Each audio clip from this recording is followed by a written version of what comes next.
Hello students, हम computer science part 1 का chapter 1 discuss कर रहे थे।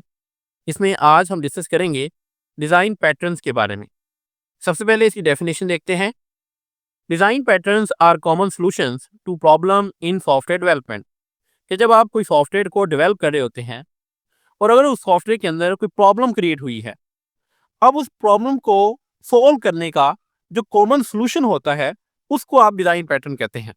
कॉमन सॉल्यूशन मीन्स कि ऐसा सॉल्यूशन जो बाकी तमाम डेवलपर्स भी यूज़ कर रहे हों, जो कि एक जनरल सॉल्यूशन हो, उसको आप डिज़ाइन पैटर्न्स कहते हैं। एक एग्जांपल से समझते हैं इसको कि लेट्स सपोज आप एक स्कूल मैनेजमेंट सिस्टम बना रहे हैं। अब स्कूल मैनेजमेंट सिस्टम के अंदर सपोज आपने एक लॉगिन का पेज बनाना है। अब ये लॉगिन का पेज किस तरह से दिखाई देगा, किस तरह से बैकएंड के ऊपर ऑथेंटिकेशन होगी, इन तमाम चीज़ों का एक कॉमन सॉल्यूशन मौजूद है। लाइक अगर आपने किसी भी वेबसाइट पर आप गए हों तो आपने देखा होगा कि लॉगिन का पेज कुछ इस तरह से दिखाई देता है कि उसके ऊपर एक यूज़र नेम की फील्ड होती है, एक पासवर्ड की फील्ड होती है, एक लॉगिन का बटन होता है और एक फॉरगेट पासवर्ड का ऑप्शन होता है। मोस्टली इसी तरह से लॉगिन का पेज डिज़ाइन किया गया होता है। तो ये बेसिकली क्या है, ये एक कॉमन सॉल्यूशन है। ऑलरेडी इसके रिलेटेड जो सारा का सारा कोड है वो इंटरनेट के ऊपर मौजूद है। डेवलपर्स मोस्टली उसी कोड को यूज़ करके उसमें थोड़ी बहुत चेंजेस करके अपनी रिक्वायरमेंट के मुताबिक यूज़ कर लेते हैं। लाइक आपने अगर स्कूल मैनेजमेंट सिस्टम का लॉगिन पेज बनाना है, आप भी क्या करेंगे, एक यूज़र नेम और पासवर्ड की फील्ड बनाएँगे, एक सबमिट का बटन बनाएँगे और एक फॉरगेट पासवर्ड का ऑप्शन दे देंगे। तो आपका ये लॉगिन पेज तैयार हो जाएगा। ये क्या है, ये बेसिकली एक कॉमन सॉल्यूशन है। तो इसको आप कहेंगे कि ये एक डिज़ाइन पैटर्न है। नेक्स्ट वो कहता है they act like templates to help make coding easier, faster and more consistent. कि डिज़ाइन पैटर्न्स एक टेम्पलेट के तौर पर वर्क करते हैं, जिसकी हमारी जो कोडिंग है वो तेज़ हो जाती है और आसान हो जाती है। कि हमें क्योंकि ऑलरेडी पता है कि ये लॉगिन का जो पेज है वो कुछ इस तरह से दिखाई देगा, तो हमें इसका डिज़ाइन के बारे में सोचने या इसका कोड लिखने की ज़रूरत नहीं है, क्योंकि इसका कोड ऑलरेडी हमारे पास इंटरनेट के ऊपर अवेलेबल होता है। आप जस्ट उस कोड को यूज़ कर सकते हैं अपनी रिक्वायरमेंट के मुताबिक। तो डिज़ाइन पैटर्न हमें एक टेम्पलेट के तौर पर वर्क करता है। नेक्स्ट बात कर लेते हैं कॉमनली यूज्ड डिज़ाइन पैटर्न्स के कौन-कौन से डिज़ाइन पैटर्न ज़्यादातर यूज़ होते हैं। वैसे तो बहुत सारे डिज़ाइन पैटर्न्स हैं, लेकिन जो बुक के अंदर दिए गए हैं वो 4 दिए गए हैं, जिनमें आपके पास नंबर 1 पे है सिंगलटन पैटर्न, नंबर 2 पे है फैक्ट्री पैटर्न, नंबर 3 पे है ऑब्जर्वर पैटर्न और नंबर 4 पे है strategy pattern. One by one करके इन तमाम पैटर्न्स को डिस्कस करते हैं। आगे बढ़ने से पहले हमारे चैनल को सब्सक्राइब कर लें ताकि आने वाली तमाम वीडियोस आप तक टाइमली पहुंच सकें। तो स्टार्ट करते हैं सिंगलटन पैटर्न से। सिंगलटन पैटर्न में वो कहता है the singleton design pattern is a way to make sure that specific object or resource is created only once in a program and reused whenever needed. कि आपके programme के अंदर अगर कोई स्पेसिफिक ऑब्जेक्ट ऐसा है जो आपको पता है कि प्रोग्राम के अंदर बहुत ज़्यादा दफ़ा यूज़ होना है, यानी मल्टीपल टाइम्स यूज़ होना है, तो आप उस ऑब्जेक्ट को बार बार क्रिएट नहीं करते, बल्कि आप उसको सिर्फ एक दफ़ा क्रिएट करते हैं और फिर उसी ऑब्जेक्ट को हर जगह पर रीयूज़ करते हैं। एक एग्जांपल से समझे कि आप स्कूल मैनेजमेंट सिस्टम के अंदर आपको पता है कि आपके पास डिफरेंट डैशबोर्ड्स होते हैं। लाइक आपका स्टूडेंट डैशबोर्ड होगा, आपका टीचर डैशबोर्ड होगा, आपका एडमिन का डैशबोर्ड होगा। अब सपोज आपने ये तीनों डैशबोर्ड्स अलग-अलग प्रोग्रामर्स को दिए हैं। Like student dashboard programmer 1 design करेगा, टीचर डैशबोर्ड प्रोग्रामर 2 डिज़ाइन करेगा, एडमिन डैशबोर्ड प्रोग्रामर 3 डिज़ाइन करेगा। अब ये चूँकि डिफरेंट लोग हैं, तो हो सकता है कि ये डिफरेंट डिफरेंट डिज़ाइन्स बना दें। लाइक प्रोग्रामर 1 जो है, वो लॉगिन का पेज कुछ इस तरह से बना दे। प्रोग्रामर 2 टीचर डैशबोर्ड के ऊपर लॉगिन का पेज कुछ इस तरह से बना दे। इस तरह से प्रोग्रामर 3 अपनी सोच के मुताबिक इस तरह से लॉगिन का पेज बना दे। अब यहाँ पर अगर आप देखें, ये जो सबमिट का बटन है, ये यहाँ पर इसका डिज़ाइन कुछ और है, इस सेकंड वाले में और है और ये फर्स्ट वाले में और है। तो यहाँ पर आपके सिस्टम के डिज़ाइन में जो कंसिस्टेंसी है, वो ख़त्म हो जाएगी। तो इस चीज़ को मेंटेन रखने के लिए सिंगलटन पैटर्न क्या कहता है, क्योंकि ये ऑब्जेक्ट जो ये जो सबमिट का बटन है, ये बार-बार आपने यूज़ करना है, लॉगिन पेज पे भी यूज़ करना है, साइन अप पेज पे भी यूज़ करना है और भी आपको मल्टीपल जगह पर आपने ये सबमिट का जो बटन है वो यूज़ होगा। तो आप क्या करेंगे, आप इस ऑब्जेक्ट को एक दफ़ा बना लेंगे। लाइक आप एक क्लास बना लेते हैं बटन डिज़ाइन की, जिसके अंदर बटन आप एक डिज़ाइन कर लेते हैं कुछ इस तरह से। उसका बैकग्राउंड कलर गोल्डन हो, शेप उसकी राउंडेड रेक्टेंगल हो, फ़ॉन्ट साइज़ उसका 14 पिक्सल हो और वो आपको कुछ इस तरह से दिखाई देता हो। अब इस बटन को आप अपने प्रोग्राम के अंदर हर जगह पर इस्तेमाल करेंगे। जहाँ-जहाँ भी आपने सबमिट का बटन क्रिएट करना होगा या कोई भी बटन क्रिएट करना होगा, आप इस डिज़ाइन को यूज़ करेंगे। और ऐसा पॉसिबल होता है सिंगलटन पैटर्न की मदद से। तो सिंपली जब भी किसी प्रोग्रामर ने बटन बनाना होगा वो इस क्लास को यूज कर लेगा, यानी कि यहाँ पर यूज कर लेगा, यहाँ पर आपके पास सेम बटन आ जाएगा। प्रोग्रामर 2 भी इसी बटन के डिजाइन को यूज करेगा, प्रोग्रामर 3 भी इसी बटन के डिजाइन को यूज कर लेगा। तो इससे आपके सॉफ्टवेयर का जो कोड है वो भी कम होगा और आपका जो डिजाइन है वो भी बेहतर नजर आएगा, क्योंकि तमाम डिजाइन में कंसिस्टेंसी आएगी। तो ये था आपके पास पहला पैटर्न, सिंगलटन पैटर्न। नंबर 2 पे आपके पास है factory pattern. The factory design pattern is like having a special workshop.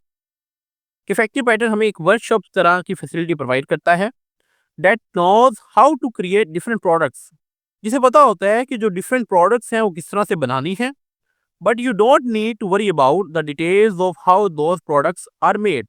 लेकिन आपको ये समझने की जरूरत नहीं पड़ती कि वो प्रोडक्ट्स बने किस तरह से हैं। इसको भी एक एग्जांपल से समझते हैं कि ये आपका स्कूल मैनेजमेंट सिस्टम है, जिसमें ये आपका एडमिन पैनल है। अब सपोज एडमिन ने किसी किस्म की रिपोर्ट जनरेट करवानी है, तो इसके लिए डिज़ाइन पैटर्न जो है वो फैक्ट्री पैटर्न का हमें फीचर प्रोवाइड करता है कि आप यहाँ पर एक रिपोर्ट फैक्ट्री बना सकते हैं। रिपोर्ट फैक्ट्री का बेनिफिट क्या होगा कि एडमिन ने एडमिन पैनल से जस्ट ये चूज करना होगा, सिलेक्ट रिपोर्ट टाइप, रिपोर्ट की टाइप सेलेक्ट करनी होगी। उसको इस चीज़ से कोई कंसर्न नहीं है कि वो रिपोर्ट किस तरह से बनेगी, वो सिर्फ अपनी रिपोर्ट की टाइप को सिलेक्ट करेगा और वो जो टाइप है वो हमारी जाएगी इस रिपोर्ट फैक्ट्री के पास। अब ये रिपोर्ट फैक्ट्री रिपोर्ट की टाइप को देखते हुए बैकएंड के ऊपर जो उसके पास डिफरेंट रिपोर्ट्स का कोड है उसकी मदद से जो रिक्वायर्ड रिपोर्ट है वो तैयार करके एडमिन पैनल पे शो कर देगी। लाइक एडमिन पैनल ने चूज किया इसको अटेंडेंस रिपोर्ट चाहिए, तो ये अटेंडेंस रिपोर्ट की जो टाइप है ये इस रिपोर्ट फैक्ट्री को सेंड कर दी जाएगी। अब ये रिपोर्ट फैक्ट्री का काम है वो किस तरह से उस रिपोर्ट को बनाती है। एडमिन को ये समझने की जरूरत नहीं है कि वो रिपोर्ट किस तरह से बनेगी, ये सारी रिस्पॉन्सिबिलिटी इस रिपोर्ट फैक्ट्री के मॉड्यूल की होगी। यानी कि एडमिन से ये वाली सारी की सारी जो चीज़ है ये हिडन होगी, उसने जस्ट रिपोर्ट टाइप सेलेक्ट करनी है और उसको उसकी जो रिक्वायर्ड रिपोर्ट है वो मिल जाएगी। तो ये हमें फीचर फैक्ट्री पैटर्न प्रोवाइड करता है। नंबर 3 पे है observer pattern. The observer design pattern is like having a group of people who are interested in getting updates from one particular source। कि ऑब्जर्वर पैटर्न क्या है, ये एक ग्रुप ऑफ पीपल की तरह है जो कंटिन्यूसली किसी चीज को ऑब्जर्व कर रहे हैं और वो देख रहे हैं कि कब कुछ चीज अपडेट हो और जैसे ही अपडेट हो वो उस चीज को यूज कर सकें। जिस तरह से रियल लाइफ के अंदर जो आपके रिपोर्टर्स होते हैं वो क्या है, वो एक ऑब्जर्वर्स हैं जो हर वक्त इस चीज को ऑब्जर्व करते रहते हैं कि उन्हें कोई नई न्यूज मिले और जैसे ही वो न्यूज उनको मिले वो उस पर अपना जो काम है वो स्टार्ट कर दें। इसी तरह से सॉफ्टवेयर डेवलपमेंट के अंदर आपके पास कुछ ऑब्जर्वर पैटर्न्स होते हैं जो तब ही एक्टिवेट होते हैं जब उनको कोई अपडेट मिलती है। इसको भी एक एग्जांपल से समझते हैं, लेकिन उससे पहले देखें when ever something important happens, जब भी कोई इंपॉर्टेंट इवेंट होता है the source automatically notifies all the interested people.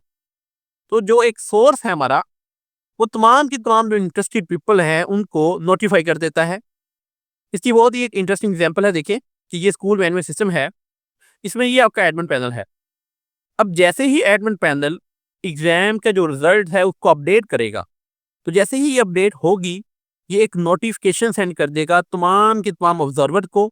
Observer कौन कौन से हैं यहाँ पर, स्टूडेंट ऑब्जर्वर है, पेरेंट यहाँ पर ऑब्जर्वर है और टीचर का जो डैशबोर्ड है वो भी यहाँ पर ये ऑब्जर्वर है।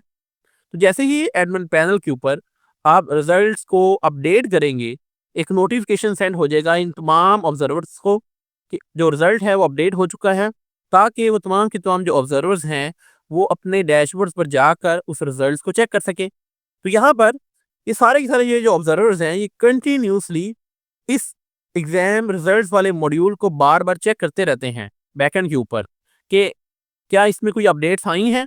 जैसे ही यहाँ पर अपडेट कुछ होती है ये मॉड्यूल इन तमाम ऑब्जर्वर्स को कोई ना कोई नोटिफिकेशन सेंड कर देता है। इसको आप कहते हैं ऑब्जर्वर पैटर्न्स। नंबर 4 पे आपके पास है strategy pattern. The strategy design pattern is like having a tool box full of different tools each design for a specific job. कि ये डिजाइन पैटर्न हमें एक टूल बॉक्स प्रोवाइड करता है जिसके अंदर आपके पास डिफरेंट टूल्स होते हैं किसी खास काम को करने के लिए। इसकी एग्जांपल देखते हैं, लेकिन उससे पहले देखें कि when you face a problem, जब आप कोई प्रॉब्लम फेस करते हैं you can pick the right tool. आप जो उसने टूल्स हमें प्रोवाइड किए हैं हमारे प्रोग्रामर ने आप उसमें से अपना जो राइट टूल है, जो रिक्वायर्ड टूल है, उसको यूज़ करते हैं from the box based on the task at hand. कि आपकी जो प्रॉब्लम है उसके मुताबिक आप बेसिकली वो टूल चूज़ करेंगे और उस प्रॉब्लम को सॉल्व कर लेंगे। एग्जाम्पल देखें, स्कूल मैनेजमेंट सिस्टम के अंदर सपोज एडमिन पैनल ने स्टूडेंट रिपोर्ट बनाई है। अब इस स्टूडेंट रिपोर्ट के अंदर इसके जो स्टूडेंट के मार्क्स हैं वो सिंपली लिखे हुए हैं कि उसने 500 लिए हैं आउट ऑफ 700। कोई भी एवरेज यहाँ पे कैलकुलेट नहीं की गई। तो आप यहाँ पर स्टूडेंट रिपोर्ट के साथ जो प्रोग्रामर है वो यहाँ पर कुछ टूल्स हमें प्रोवाइड कर सकता है। लाइक यहाँ पर एक टूल है स्टैंडर्ड एवरेज का, दूसरा टूल है वेटेड एवरेज का, तीसरा टूल है पास और फेल का। ये 3 टूल्स हैं कि एडमिन पैनल अगर स्टूडेंट रिपोर्ट की स्टैंडर्ड एवरेज चेक करना चाहे तो वो इस टूल को यूज़ कर ले। अगर वो वेटेड एवरेज देखना चाहता है तो वो इस टूल को यूज़ करे। अगर वो ये चेक करना चाहता है कि स्टूडेंट पास है या फेल है, वो इस टूल को यूज़ कर सकता है। इट मीन्स एडमिन जो भी टास्क परफॉर्म करना चाहता है इस स्टूडेंट रिपोर्ट के ऊपर, वो इन टूल्स की मदद से वो कर सकता है और इसे आप कहते हैं स्ट्रेटजी पैटर्न। तो इसके साथ ही आपके चारों के चारों जो डिज़ाइन पैटर्न्स की टाइप्स हैं वो कवर हो चुकी हैं। आई होप आपको क्लियर हो चुका होगा। अगर कोई कंसेप्ट आपको क्लियर नहीं हुआ तो मैं आपको रिकमेंड करूंगा कि एक दफ़ा आप लेक्चर को दोबारा ज़रूर देखें। फिर भी अगर कोई क्वेश्चन हो तो आप कमेंट सेक्शन के अंदर पूछ सकते हैं। नेक्स्ट बात कर लेते हैं एप्लीकेशंस ऑफ डिज़ाइन पैटर्न्स। ये डिज़ाइन पैटर्न्स यूज़ कहाँ कहाँ होते हैं। Design patterns are widely used in software development to solve common problems and create robust and maintainable code. कि डिज़ाइन पैटर्न्स सॉफ्टवेयर को डेवलप करते वक्त कॉमन प्रॉब्लम्स को सॉल्व करने के लिए यूज होते हैं। कॉमन प्रॉब्लम्स मींस ऐसी प्रॉब्लम्स जो मोस्टली हर प्रोग्रामर को फेस करना पड़ती हैं। तो उसके लिए एक जनरल डिज़ाइन पैटर्न्स जो हैं वो प्रोग्रामर डिसाइड कर लेते हैं ताकि उस प्रॉब्लम को अच्छे से सॉल्व किया जा सके। जिस तरह मैंने लॉगिन पेज की एग्जांपल ली, तो लॉगिन पेज का जो आपको डिज़ाइन है वो मोस्टली मैक्सिमम वेबसाइट्स के ऊपर यही मिलता है। एक यूज़र नेम पासवर्ड की फील्ड होती है और लॉगिन का बटन होता है। तो ये क्या है, एक कॉमन डिज़ाइन पैटर्न है। इसके अलावा डिज़ाइन पैटर्न्स कहाँ पर यूज़ होते हैं। नेक्स्ट डिज़ाइन पैटर्न यूज होते हैं reducing code complexity by providing a clear structure. कि कोड की कम्प्लेक्सिटी को कम करने के लिए भी डिज़ाइन पैटर्न्स का इस्तेमाल किया जाता है। लाइक ये स्कूल मैनेजमेंट सिस्टम के अंदर आपका जो रिपोर्ट्स का सेक्शन है, लाइक एडमिन पैनल के ऊपर जो डिफरेंट रिपोर्ट्स हैं, आप क्या करते हैं एडमिन पैनल के ऊपर अटेंडेंस रिपोर्ट का भी कोड सारा सारा एक जगह पर लिख देते हैं, एग्जाम रिपोर्ट का भी यहाँ पर लिख देते हैं, फी रिपोर्ट का भी यहाँ पर लिख देते हैं। तो यहाँ पर आपके पास एक कोड का एक मिक्सचर बन जाएगा जिससे कोड बहुत ज़्यादा कम्प्लेक्स हो जाएगा। तो इस चीज़ को आसान करने के लिए हम यहाँ पर रिपोर्ट फैक्ट्री का इस्तेमाल कर सकते हैं। यहाँ पर आप एक रिपोर्ट फैक्ट्री सिर्फ बनाएंगे और बाकी जो डिफरेंट रिपोर्ट्स का कोड्स है वो अलग से आप उन मॉड्यूल्स को बनाएंगे जो इस रिपोर्ट फैक्ट्री के साथ कनेक्ट होंगे। जो भी रिपोर्ट बनानी होगी इस रिपोर्ट फैक्ट्री ने वो उसका रेलेवेंट कोड वहाँ से यूज़ कर लेगी बैकएंड से और वो रिपोर्ट एडमिन को तैयार करके दे देगी। इसके अलावा जी enhancing code reusability by using proven solutions के डिज़ाइन पैटर्न्स की मदद से हम कोड को रीयूज़ कर सकते हैं। लाइक मैंने ये बटन की एग्जांपल दी थी आपको स्टार्ट में कि आपने क्लास बना दी बटन की डिज़ाइन की और इसके बाद सारे के सारे सॉफ्टवेयर के अंदर जहाँ भी आप बटन को यूज़ करना चाहते हैं आप इस क्लास को यूज़ कर सकते हैं। आपको दोबारा से कोड लिखने की ज़रूरत नहीं पड़ती। Improving communication among developers by providing a common vocabulary. कि डिज़ाइन पैटर्न हमें एक कॉमन वोकैबुलरी प्रोवाइड कर देती है जिससे जो डिफरेंट डेवलपर्स होते हैं जो एक सॉफ्टवेयर के ऊपर काम कर रहे होते हैं उनकी कम्युनिकेशन में भी आसानी होती है। लाइक यहाँ पर हमने ये बटन का एक क्लास बना दी बटन डिज़ाइन। अब हर डेवलपर को ये बता दिया जाता है कि बटन डिज़ाइन के नाम से एक क्लास है जो आपने किसी भी बटन को ऐड करने के लिए यूज़ करनी है। तो जब वो सारे सारे इसी क्लास को यूज़ करेंगे तो थ्रू आउट द सॉफ्टवेयर जितने भी बटन्स ऐड किए गए होंगे उस सॉफ्टवेयर के अंदर उन सब का जो डिज़ाइन है वो सेम होगा। डेवलपर्स को बार बार इस चीज़ को डिस्कस नहीं करना पड़ेगा कि उसने बटन किस तरह से बनाया है या उसका फॉर्मेट क्या है या उसका फ़ॉन्ट साइज़ क्या है। ये चीज़ें ईज़िली हैंडल हो जाती हैं। तो ये था आपके पास डिज़ाइन पैटर्न्स का टॉपिक। आई होप आपको क्लियर हो चुका होगा। आज के लिए इतना ही। मिलते हैं नेक्स्ट लेक्चर के अंदर। Thank you very much.